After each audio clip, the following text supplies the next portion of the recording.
Hello and welcome to the Reviews Brothers, where we are going through the complete A to Z of PS2 Hidden Gems and looking for 10 games starting with each letter that you might not have heard about. It's the letter Y today, and it might not surprise you that this was a little tricky as there aren't a ton of games that start with the letter, but as always I've managed to get enough that I think are worth a look at. As always, I'm not saying these are the best games on the system, but they're certainly worth a look and might be quite interesting for a few minutes. So, how about I shut up, you press that subscribe button, and we take a look at some games.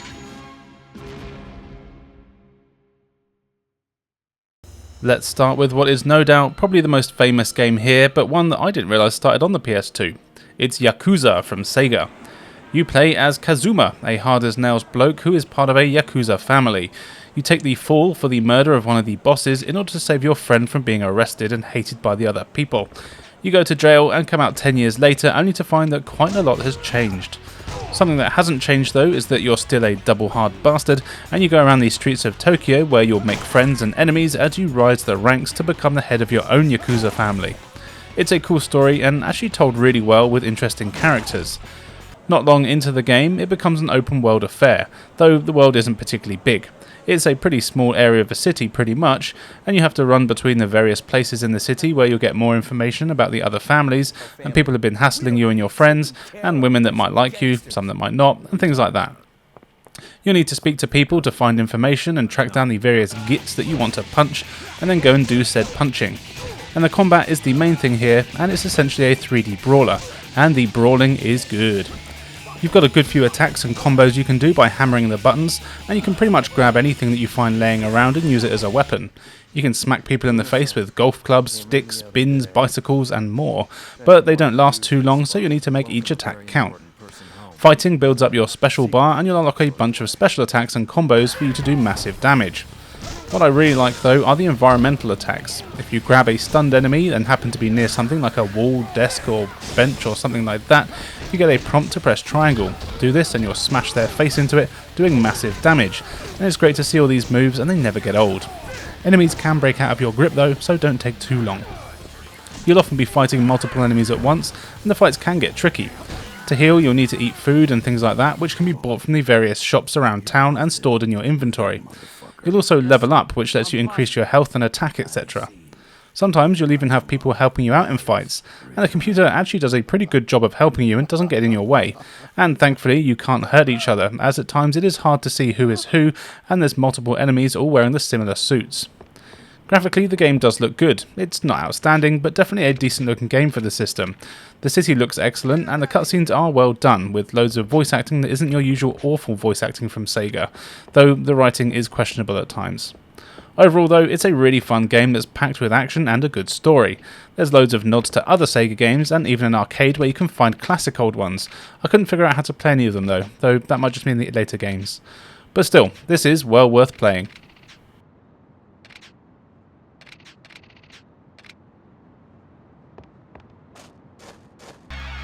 Sticking with Yakuza, here is Yakuza Fury, and this game is not connected in any way to the game we just looked at, but I have a feeling it was meant to cash in.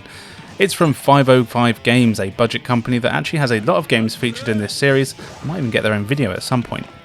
Anyway, Yakuza Fury is another semi-open world game where you play as a chap in a funky white suit called Asuka. And yes, he wants to be the head of a Yakuza family, so sets out to the streets to beat everyone up and fulfill his dream. What a guy. The gameplay is simple. You roam the streets and enemies will appear. You beat them to a bloody pulp and explore some more. Eventually you'll come across a boss, and guess what? You beat them up as well. They'll usually then tell you about some crime mobster type person and you'll set off to find them and beat them up. The combat here is pretty basic, but it's functional, which is really the best thing I can say about it. You've got a weak and strong attack, and you can do various button combos to do more powerful attacks, and you'll soon learn that the combo that kills most enemies in just one go and stick with using that. The hit detection is fine though, and although it feels a little shallow, punching, kicking and throwing all works fine. You do also have special move that's basically a clear all. You build up a meter when you're fighting, and when it's full you just press triangle to send out a shockwave that hurts enemies. But again, you can actually update your character's abilities throughout the game to learn new special moves with different properties. You can also unlock new costumes and hairdos, so you can tailor your look to exactly how you want, and maybe even get a perk along the way. Something the game doesn't give you much help though with is what you actually need to be doing. Other than the cutscenes, there's really not much direction. You'll need to explore the 5 or 6 areas over and over again until you get to the right spot, and then a cutscene will trigger and progress the story. Though the gameplay never changes. You just need to run around, fight until a boss appears, beat them, get some story, and repeat. It does get a bit repetitive, as with most games like this, and the fact that you can easily spend 20 minutes or so just running around not knowing what to do can be a little bit annoying. But that might be by design, as the game isn't particularly long anyway. It can be beaten in about 3 hours, and even less if you know where to go.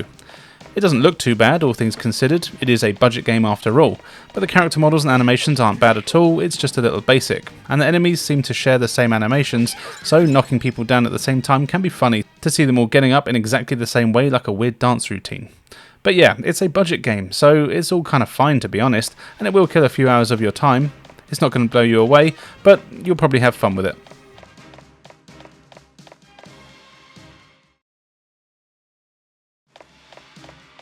Fighting game time now with Yu Yu Hakusho Dark Tournament. This one-on-one fighting game is based on an anime that, you guessed it, I've never seen before, but that doesn't matter, it's a fighting game.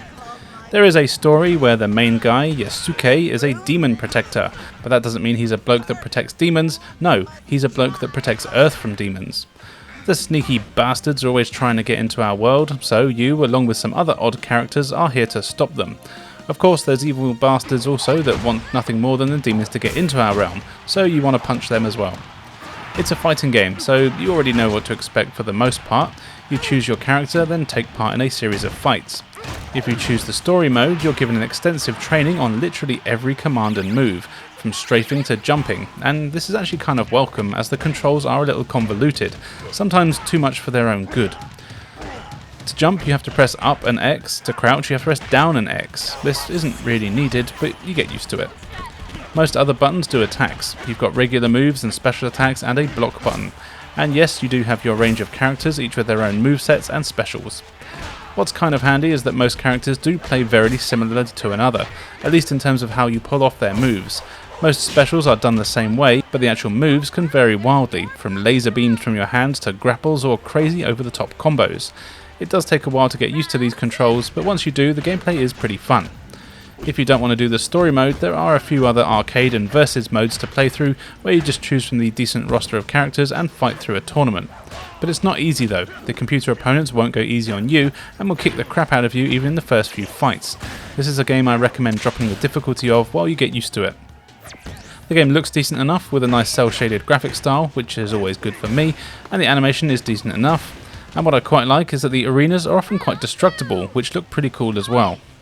Overall, this is a game that you'll likely play a few times, maybe unlock the quite large number of hidden characters, but after that you probably won't bother going back too often. Though, as always, it's always fun for an evening with a few mates in multiplayer.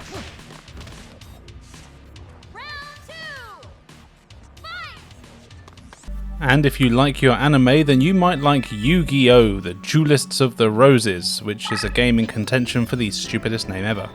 As always, I have no idea about this or what Yu-Gi-Oh! Or any of its nonsense is going on about. I remember it being on the TV, but I just had no interest in it. And to be honest, I'm not a fan of card battle games anyway, so please take everything I say here with a pinch of salt. There is a long-ass story here that is really shoved down your throat. The game is set in a fictional version of real events, namely the War of the Roses, a bunch of civil wars fought here in jolly old England over who should have the throne in the late 1400s. So the story is basically that, there is a civil war. But here, most of the fights are done with monsters kept in magic cards and not by soldiers, and actually, I'm okay with that. What I'm not okay with though is the amount of unskippable dialogue which goes on for way too long for a game like this. I mean, who's the audience going to be this? Probably kids who will not want to read a pretty detailed story about civil war, they want to battle card monsters. Or maybe that's just me. Anyway, when you've finally gotten into some gameplay, it's actually not too bad, and dare I say, I actually did have a bit of fun here, even though I had no idea what I was doing, and I was too impatient to play through most of the 15 or so tutorials that are available to show you how it all works. Essentially though, you have to build a deck of cards. Your deck will include monsters that you can use to attack, spells you can use to do damage on opponents, and traps that you can lay, and so on. Of course, your opponents also have a deck of similar cards. Then you're presented with a game board, and you have a main boss monster thingy, as does your opponent. The board is divided into grids, and your mission is to get to your opponent's boss and defeat it before they do that to you. You take turns to place cards on the board, with each card having various attack, health, defense, and so on. These cards can then be moved a certain number of spaces on your turn, and eventually you'll meet in battle. Kind of like chess, but not quite. The battles take you to a 3D arena, which actually looks really cool, and I've got to say I really like the design of a lot of the monsters here. The battles are all predetermined though, based on your stats, so you don't control any of the action. You just watch your creatures getting killed, at least that's what I do. The thing I never understand with these games is that you're given a random selection of cards to choose from, and you don't know what your opponent has played until you battle, so it's just kind of blind luck if you have a better card than them. And even when you do know what they have, it's often hard to counter their card if you've got a crap hand. There were times when there was literally no way I could beat a monster because they were just way stronger than any of my cards, and I couldn't get an attack in. And this is where you have to take things with a pinch of salt, because I'm sure if I learned to play properly, it would make sense, but it's just not my thing. Though, as I said, there were times where I did enjoy my time, and I do like strategy games, just not really this sort. It does look good though, with cool graphics and monsters, and there's lots of still images for the dialogue between stages. If you're into this sort of thing, you'll probably like it, but if you're like me, maybe stay away from it.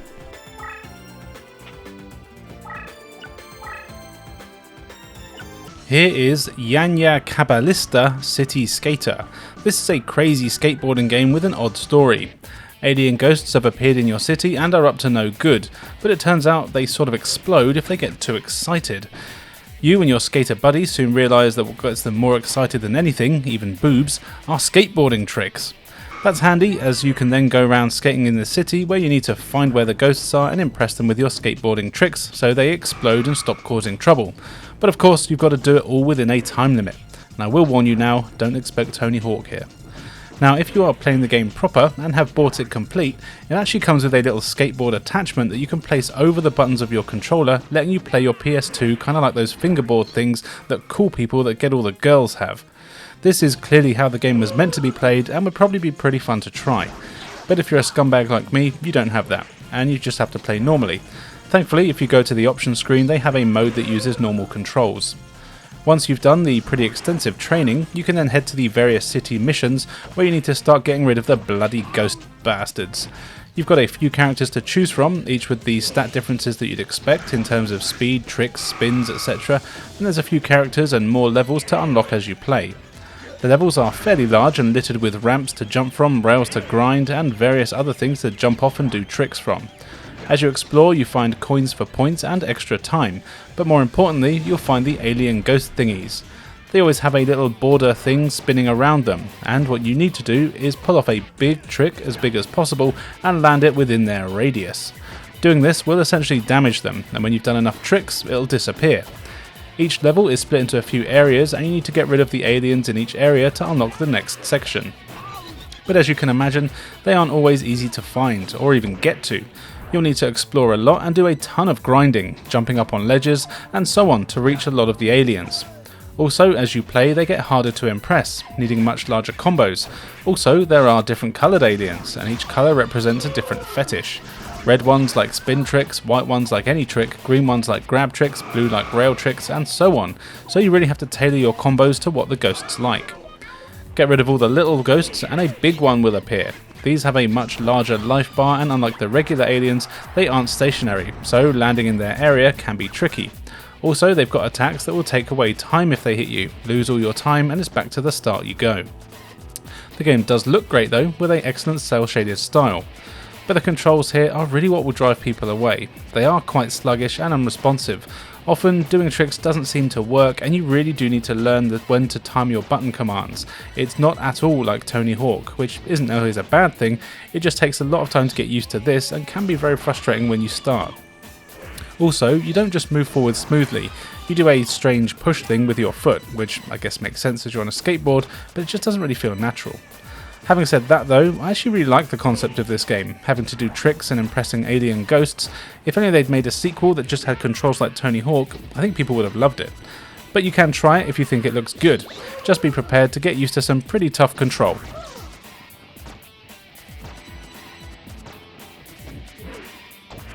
Here is Yokushin Gigawing Generation, and yeah, I cheated a little bit here as it's just called Gigawing Generation outside of Japan, but I'll get over it. This is a fun vertically scrolling shooter that definitely dabbles with the whole bullet hell genre. It's a shooter, so the story isn't really important, and in fact it doesn't even give you any, but again, that doesn't matter. Here you have the choice of a handful of ships, each with their own weapons and speed. This does actually make quite a big difference to the game, making things easier or harder. You've got the all-round ship that's pretty fast and has medium-powered shot that has a bit of a spread. Then there's a slower one with more powerful shot, but that basically just goes straight ahead, so it's harder to hit enemies with. And then there's one that homes, and everything in between. It's fun to try them all out, and they do control well, and are worth all checking out. But really for me it was the all-round bloke that I liked the best. Then you get to choose from a whopping 2 starting levels, either a forest or fire stage. After that, you don't get to choose. Then you fly up the screen shooting the hundreds of enemies that come at you while avoiding their bullets. You just need to hold down your attack button here and you'll fire a crazy barrage of shots. There's a ton of enemies, but none are too exciting. It's just your standard robot ship things that are sometimes resemble wildlife, but are usually just tanks or planes. But that's alright, they do the job.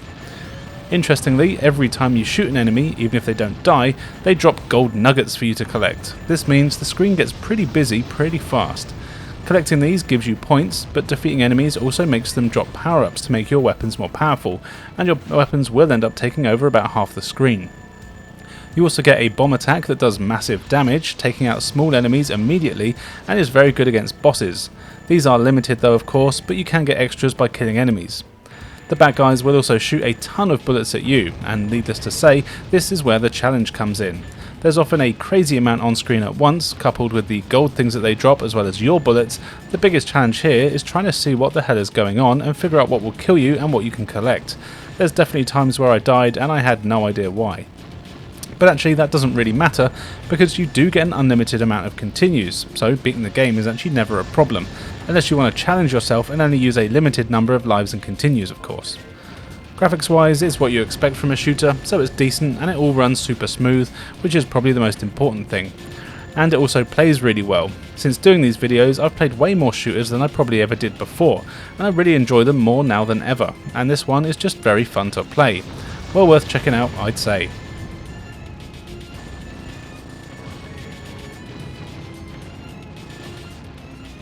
Time for a visual novel now with Yumeria. This is another game where I have to say that I'm not a fan of the genre at all, but that doesn't mean that you won't enjoy it. There's not really a whole lot to say about this one as it's a visual novel and it's all in Japanese, but hey, it starts with the letter Y. As far as I can piece together from the story, you're a bloke who is out and about and happens to see a battle in the sky that takes place between what looks like a tiny planet and a space woman that has a massive laser gun. She gets hurt by the planet thing and you take her back to your house. From here, your creepily attractive mother and you look after the girl, and she has to be taught how to live like a human, so you take her to school and that sort of thing. At various points you meet other girls, and presumably they all become love interests. As it's a visual novel, there's a lot of reading and not really anything else. And yes, it's all in Japanese, so unless you know the language, there's not really a lot for you here, unless you can have fun making up your own story. You press the circle button a lot to progress the story, and every now and then you're presented with a few choices. I don't really know what these choices are, but even choosing random ones never seemed to be too much of an issue, and I ended up with some girl sleeping on my bedroom floor, presumably because she was jealous of the blue-haired space woman. The story goes on and eventually other people start getting these Space Ranger powers and there's more battles, but for me, the real battle was staying interested, which lasted about 20 minutes. I have to say though, the graphics here are excellent, the character models are great and some of the cutscenes are really good, but it's a visual novel, so there's only really so much enjoyment someone like me can get out of it. But if you can read Japanese and you like this sort of thing, you might want to check it out.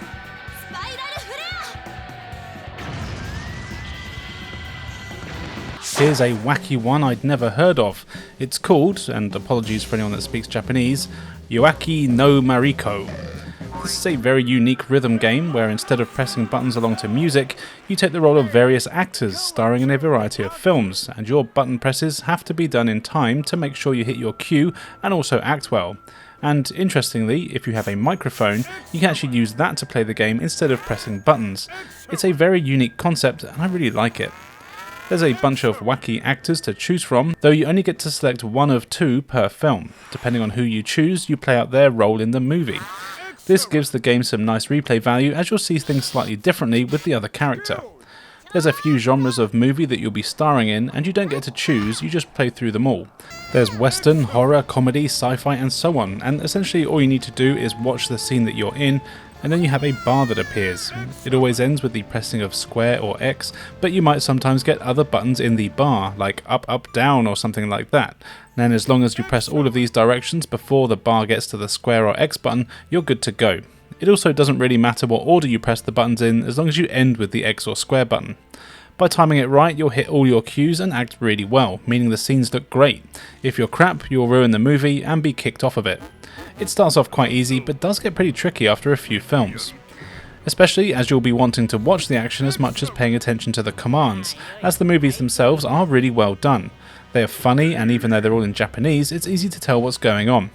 Some of them might be a little controversial, but mainly down to the racial stereotyping of the characters, though there are also some scenes with some big bouncy boobs in here as well. Once you've completed a movie, you can move on to the next one, where you choose which actor you want to control and repeat the process. The gameplay doesn't ever get more involved, but the fact that the movies are so well done really makes you want to carry on and see what they all have in store. I love horror, so I had to keep playing until at least that film, and it didn't disappoint. I mean, it's not scary, but it suits the game to a T. The graphics here are really excellent, with some fantastic character models and animations.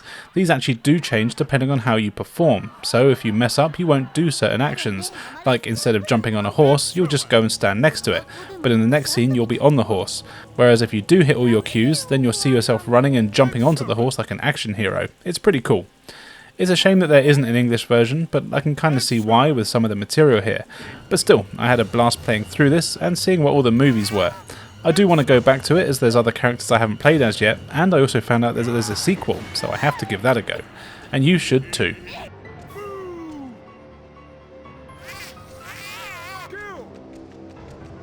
All this action and acting has probably given you one hell of an appetite, so you better fire up Yoshinoya. This is a fast food based game and is actually based on a fast food brand that is apparently huge in Japan, selling delicious noodles. And I'm okay with that. The story here is that you take control of a new employee, and there's a few to choose from, with more to unlock as you play. Your goal is to serve customers well and progress up the ranks until you're the best noodle server in the land. Simple. And it is a simple game, but also really damn fun, and I genuinely had a blast playing this one. Gameplay takes a few seconds to learn. You're manning the counter of a restaurant, and customers will enter the joint and go sit at a space. You then have to walk to the customer and have to press the correct button that pops up in order to give them the food that they order. It couldn't be simpler, and that's basically how the entire game works. But you do have quite a strict time limit, and you'll need to feed a certain number of customers within that time limit. Your restaurant starts off pretty small with a steady stream of quite patient customers. On the right hand side of the screen there's a bar showing you how happy they are. Of course you want to get all the orders right and have everything at the top of the bar. But if you mess up orders or take too long to serve people, they'll storm out and you'll get a crappy rating and be fired. But by doing well, you get promoted to the larger stores which have more counter space and therefore a lot more customers, some of which aren't as patient, giving you just a few seconds to run to them and get their order right. The restaurants also have more paths for you to run around, and you want to make sure you don't go the wrong way. At times it gets pretty hectic, but in a good way. What's cool is that if there's multiple customers next to each other that are all eating the same thing, you only need to press the button once, and you get a big combo with them all getting their food at the same time. You do have to be careful though, as a lot of the spaces are very close to one another, and it can be easy to press the button too early or too late, and you end up giving the food to the wrong person, and they'll leave you a bad review. Eventually, a boss character comes in. These customers are really damn fussy and have very specific orders. This is where the game changes slightly, as you'll have to make their food from scratch, following their orders, so you can make it just how they like it. This is done through a series of quick time events like button presses, having to time movements on the sticks or buttons, and so on. They are fun and actually harder than you'd think. Make this customer happy and you'll get a promotion. And that's basically the whole game. It is super simple but really damn fun, more fun than it probably should be. It looks good with cel-shaded graphics and the comedy style of everything is pretty good. You can see why this never left Japan, but it really was a good time and I highly recommend giving it a go. There's a lot of text here, but you don't really need to know the language to play this one. The menus are all self-explanatory and the gameplay is easy to learn. Definitely check it out.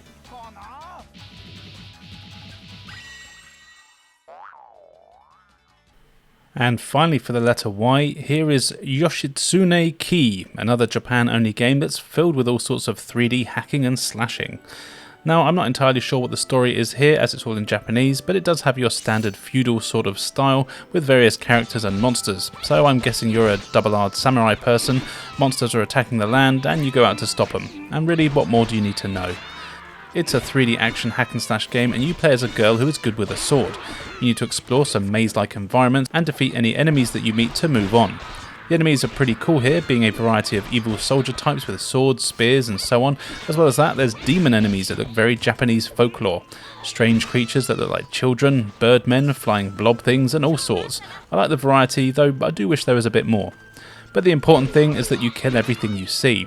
And the combat here is fun. You've got your usual combos that you can do by pressing various button combinations, and the fighting is fast and responsive. Enemies all have life bars, which is always appreciated.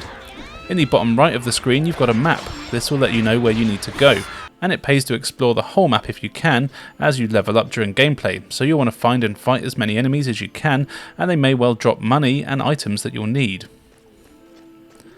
There's the usual array of items, ones that heal you, ones that boost stats, and ones that do things like cure poison. To use an item you need to pause the game and use it from the menu. This is a little annoying but not too bad, but it can break the flow of the game. Leveling up also gives you access to various different attacks and special magic moves that do devastating damage to bad guys. Between levels you'll go back to a town where you can talk to people about things that I don't understand because it's in Japanese, though I am quite stupid, so I probably wouldn't understand even if it was in English. There's also a shop where you can buy and sell items before heading back into the haunted forest to fight more monsters. I did have a little bit of trouble with the language here, as the game often tells you where to go and what to do. But I didn't know this, so I would wander around for ages and couldn't figure out where the next level was. Eventually I learnt to just speak to every character a couple of times, and then eventually you can finally get to the next stage.